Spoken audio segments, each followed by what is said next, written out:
السلام علیکم ورحمۃ اللہ وبرکاتہ۔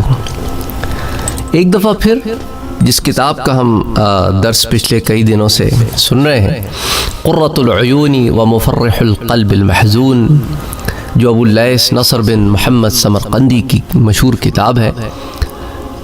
اس کتاب کو آپ نے اب سے کوئی 1100 سال قبل لکھا۔ بہرحال آج جس ٹاپک پر ہم بات کرنا چاہتے ہیں، اس کا تعلق ہے جنت میں ولی کی حور سے گفتگو۔ خازن جنت حضرت رضوان علیہ السلام آ کر اولیاء کرام کو تنہائی مہیا کریں گے۔ اب آپ کو یاد ہوگا کہ پچھلے درس میں ہم نے یہ ذکر کیا تھا کہ جنت میں بہت عالی شان محل ہوں گے اور محل کی دیواریں ہوں گی، اور وہ دیواریں جو ہے وہ اپنا رنگ دن بھر بدلتی رہیں گی بحکم تعالی کن سے، اور مومن انہیں دیکھ کر محظوظ بھی ہوں گے، اور ان کے دروازوں پر جنتیوں کا نام لکھا ہوگا، اور ان میں ان کے لیے خدام ہوں گے اور حور و غلمان ہوں گے جو کلمہ طیبہ اور تکبیر کہتے ہوئے ان کا استقبال کریں گے۔ اور جنتی جب آئیں گے اپنے اپنے گھروں میں، اپنے اپنے محلوں میں، تو انہیں دیکھ کر خوش ہوں گے۔ تو جب گھر میں جو آپ کو ریسیو کر رہا ہو نا، آپ کی آمد سے اس کو خوشی ہو، تو آنے والے کو بھی خوشی ہوتی ہے۔ تو خازن جنت حضرت رضوان علیہ السلام ان اولیاء کرام کو تنہائی مہیا کریں گے۔ ان میں سے ہر ولی کے لیے خیمہ اور دلہن ہوگی جس کے جسم پر حلے اور زیور ہوں گے۔ وہ اس سے کہے گی کہ اے اللہ عز و جل کے ولی، مجھے کافی عرصے سے آپ کی ملاقات کا شوق تھا۔ تمام خوبیاں اللہ عز و جل کے لیے ہیں جس نے ہم دونوں کو ایک جگہ اکٹھا فرمایا۔ بندہ مومن جب اس کی بات سنے گا تو کہے گا، اے اللہ عز و جل کی بندی، تو مجھے کیسے جانتی ہے، حالانکہ آج سے پہلے تو میں نے تجھے کبھی نہیں دیکھا۔ وہ کہے گی، اللہ عز و جل نے مجھے آپ کے لیے پیدا فرمایا اور آپ کا نام میرے سینے پر لکھا، اور یہ مکانات بنا کر ان کے دروازوں پر آپ کا نام لکھ دیا، اور یہ تمام حور و غلمان بھی آپ کے لیے پیدا کیے، اور ان کے رخساروں پر آپ کا نام اس خوبصورتی سے لکھ دیا کہ وہ نام چہرے پر تل سے زیادہ خوبصورت لگتا ہے۔ اور یہ سب اس وقت ہوا جب آپ دنیا میں اللہ عز و جل کی عبادت کرتے تھے، نمازیں پڑھتے تھے اور طویل دن میں روزے رکھتے تھے۔ بس اس وقت اللہ عز و جل خازن جنت حضرت رضوان علیہ السلام کو حکم فرماتا ہے کہ وہ ہمیں یعنی حوروں کو اپنے پروں پر اٹھا کر لے جائے تاکہ ہم آپ کا دیدار کریں اور آپ کے اچھے اعمال دیکھیں۔ تو حضرت رضوان علیہ السلام ہم سے فرماتے، یہ تمہارا سردار ہے۔ اس وقت ہم نے آپ کو دیکھا اور پہچان لیا، اور جب کبھی ہمیں آپ کی دیدار کا شوق ہوتا تو ہم اپنے محلوں کے دروازوں سے نکل کر حضرت رضوان علیہ السلام سے کہتی، اللہ عز و جل کی قسم، ہم اپنے محلوں میں اس وقت تک داخل نہیں ہوں گی جب تک اپنے سردار کا دیدار نہ کر لیں۔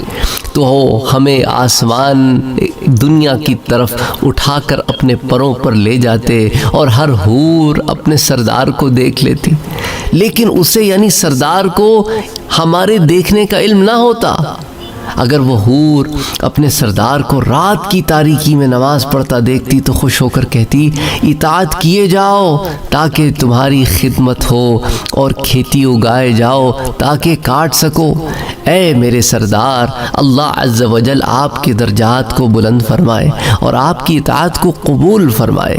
خدا کی اطاعت میں فنا ہونے اور طویل عمر گزارنے کے بعد اللہ مجھے اور آپ کو ملا دے گا، اور میں آپ سے ملنے کے شوق میں آس لگائے بیٹھی ہوں۔ پھر ہم جنت میں اپنے ٹھکانوں کی طرف لوٹ جاتی تھیں، اور آپ اس معاملے سے بے خبر دنیا ہی میں ہوتے تھے۔ اور دنیا میں کوئی بھی مومن ایسا نہیں جس کے لیے جنت میں خدام اور حور و غلمان نہ ہو جو اسے دیکھتے ہیں اور وہ ان سے بے خبر ہوتا ہے، اور جب وہ اس بندہ مومن کی عبادت کو دیکھتے ہیں تو خوش ہوتے ہیں، اور عبادت سے غافل اسے دیکھتے ہیں تو غمگین ہوتے ہیں۔ اللہ اکبر، اللہ اکبر۔ کسی بھائی نے سوال بھیجا آج کہ کیا حوریں ہم سے باتیں بھی کریں گی؟ جی ہاں، وہ انتظار بھی کریں گی، باتیں بھی کریں گی، اور جب ایک دوسرے سے باتیں کریں گے نا تو پھر وہاں پہ کسی اور کا داخلہ بھی ممنوع ہوگا، جیسا کہ آپ اس روایت میں دیکھ سکتے ہیں کہ اللہ تعالیٰ خازن جنت حضرت رضوان علیہ السلام کو کہے گا کہ انہیں تنہائی مہیا کرو کہ یہ ایک دوسرے کے ساتھ وقت گزاریں، ایک دوسرے سے وہ پیار و نیاز کی باتیں کریں، ناز نیاز کی باتیں کریں، پیار و محبت کی باتیں کریں جو ان دونوں کے درمیان ہوں۔ اور یہ معاملہ ہر ایک کے ساتھ ہوگا، اپنی اپنی جگہوں پر، اپنے اپنے خیموں میں، اپنے اپنی دلہنوں کے ساتھ۔ تو یہ اللہ تعالیٰ کی طرف سے خاص انتظام ہے۔ دیکھو نا، دنیا میں ہم سکون کی گھڑیاں تلاش کرتے پھرتے ہیں کہ 2 لمحے سکون کے مل جائیں، کہیں بیٹھ جائیں۔ لوگ اس کے لیے بڑے مہنگے پیکیجز خریدتے ہیں، ٹکٹس خریدتے ہیں، گیٹ اویز میں جاتے ہیں، کروزز پہ جاتے ہیں، آئیلینڈز پہ جاتے ہیں، بڑے بڑے ریزورٹس میں جا کے ٹھہرتے ہیں۔ کس کے لیے؟ خوشی کے لیے، تنہائی کے لیے، ایک دوسرے کے ساتھ وقت بتانے کے لیے۔ اب سیل فون جب تک نہیں آئے تھے تب یہ چیز اور آسان تھی، اب تو سارا وقت یہ فون ساتھ میں لگا ہوا ہے، چھوٹتا ہی نہیں، کوئی نہ کوئی آپ سے کانٹیکٹ میں ہے، آپ جواب نہ دیں تو وہ آپ کا جینا حرام کر دیتے ہیں۔ تو اس طرح کے معاملات کے اندر انسان اور پریشان ہو جاتا ہے، ذہنی سارا وقت ٹینشن رہتی ہے، پریشانی رہتی ہے۔ اچھا اگر نہ بھی ہو تو لوگ آپ کو یوں پریشان کر دیتے ہیں، تنگ کر دیتے ہیں، اور کبھی کبھی لوگ جو ہے وہ سوچتے نہیں۔ اب جیسا مثال کے طور پہ میں نے آپ کو واٹس ایپ گروپ میں شامل کیا، واٹس ایپ گروپ میں ایڈ کیا، آپ لوگ واٹس ایپ گروپ پہ مجھے میسیجز کرتے ہیں، جواب دیتا ہوں۔ آپ میں سے کچھ لوگوں کو پتہ ہوگا، شاید بہت سارے لوگوں کو پتہ ہوگا کہ میں پاکستان انڈیا میں نہیں رہتا، میں رہتا ہوں امریکہ میں۔ تو میرے اور آپ کے ٹائم ڈیفرنس میں ابھی سردیوں میں اگر آپ انڈیا میں ہیں تو 11.5 گھنٹے کا فرق ہے، اور پاکستان میں تو 11 گھنٹے کا فرق ہے۔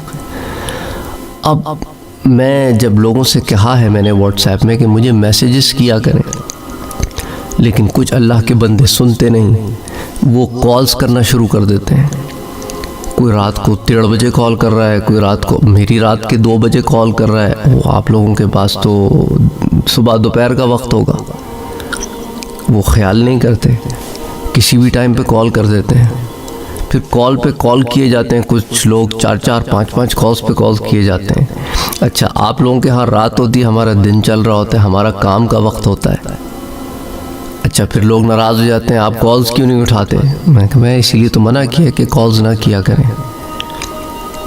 اس لیے آپ کا جو مسئلہ ہوتا ہے وہ آپ لکھ کے بھیج دیا کریں۔ ہمارے اور آپ کے ایک تو ٹائم میں ڈفرینسز ہیں، تو اس کے علاوہ اور بہت ساری مصروفیات ہوتی ہیں، صرف یہی کام تو ہم نہیں کر رہے۔ جیسا کہ آپ جانتے ہیں میرا کام ہے کمپیوٹر سائنس سے ریلیٹڈ، میں پروفیسر ہوں کمپیوٹر سائنس کا، تو اس میں پھر ہماری کلاسز ہوتی ہیں، پڑھانا ہوتا ہے، پھر آپ لوگوں کے لیے محنت کرنی ہوتی ہے، ریسرچ وغیرہ ہوتی ہے، بہت سارے معاملے ہوتے ہیں۔ تو تفصیل سے بات کرنے کا یہاں مقصد یہ حالانکہ ٹاپک پہ سے، لیکن یہ کہ انسان سکون کی تلاش میں ہوتا ہے نا، جو کوئی بے سکون ہو جاتا ہے تو وہ پھر چاہتا ہے سکون حاصل کروں، تو کہاں سے ملے گا؟ یعنی سکون کیا ہے کہ میرے سوال کا جواب مل جائے، تو اس کے لیے محنت کرتا ہے۔ جنت میں محنت ہی نہیں ہے۔ اس طرح کوئی اور معاملے میں لگا ہوا ہے تو وہ اس کے اندر لگا ہوا ہے، اس میں محنت کرتا ہے۔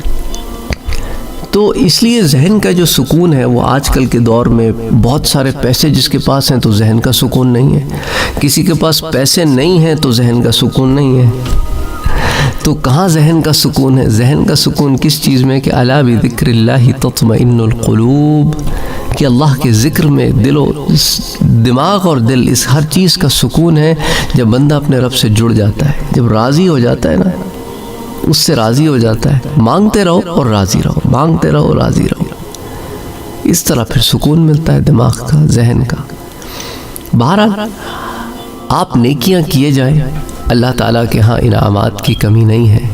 انشاءاللہ تعالی جنت سے متعلق کچھ اور انعامات کا ذکر اگلے درس میں کریں گے، اور پھر اس کو آگے لے کے چلیں گے۔ السلام علیکم ورحمۃ اللہ وبرکاتہ۔